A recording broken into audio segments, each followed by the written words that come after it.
who I think is probably the most, by far, anointed person since Jesus in many ways, and that was William Branham. And I have all his sermons on CD. And when you listen to him speak, this is in the 1940s, 1950s, he's not a preacher. He's just not a preacher. He never thought of himself as a preacher, and he often had other well-known, powerful preachers preach for him, except he had the power. But you listen to him speak, he's just so simple, just so down home. He grew up in a super poor shack in Kentucky, and it was just, didn't have much school, bad grammar, terrible grammar, just could hardly express himself speak a straight, clean English sentence. But he was just so humble. He absolutely didn't care, and he just loved people. You just couldn't believe how much he loved people. And, oh, did I say he was anointed? Extreme, unbelievable gift of discernment and being able to see things in the supernatural, great, extreme, fine detail in people's lives that he never met. And he had an angel standing beside him on the platform. And whenever that angel was there and the Holy Spirit was working, he knew exactly who was going to be healed and what the problem was, all the things they were going through and all that kind of thing. And when the Holy Spirit would do that, he'd never miss. 100% success.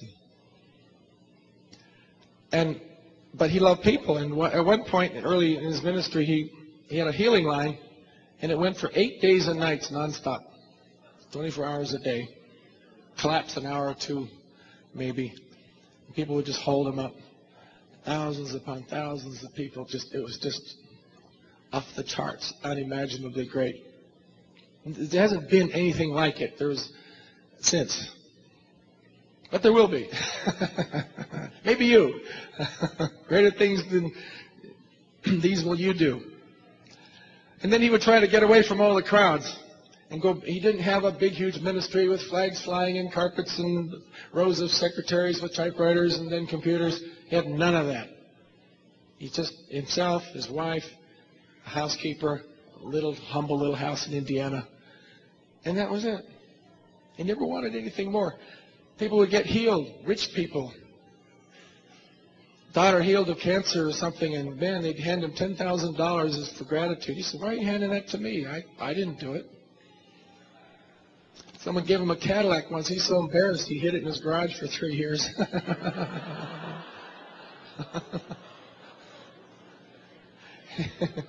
He walked home, went home finally after a terribly exhausting campaign of meetings and just to rest and get away from everybody. And he gets home and there's 10,000 people camped around his house waiting for him for prayer. In the woods, in the yards, everywhere, jammed all over the streets. The police can't handle them all. They're all waiting for him at home so he can rest. But his style was so humble, so simple, so low. You knew it had absolutely nothing to do with preaching or charisma or eloquence. It's effortless. God just picked him out and anointed him, and he developed such a love for God. It's just astounding. Just astounding. And of course, he got all his power from being alone with Jesus. Well, we tried to explain how he got all his power, but anyway, but that's what he enjoyed. And every year he did get alone. And he got alone every year for 1 solid month, hiking and camping and hunting in the Rocky Mountains, just 100 miles from the nearest cabin in town, just totally alone with God. And he absolutely had to do that. He couldn't face the other 11 months without that. And I understand what that feels like. Because Heidi's in my absolutely most favorite time. Absolutely, bar none, most favorite time is our time alone with Jesus. And before Catch the Fire last year, I spent weeks and weeks alone in our little house in California up in the mountains, which we hardly ever see. But just weeks and weeks of just hiking in the woods and walking and talking and just enjoying his company and no pressure about anything. That's absolutely the best thing there is. Absolutely unbelievably great.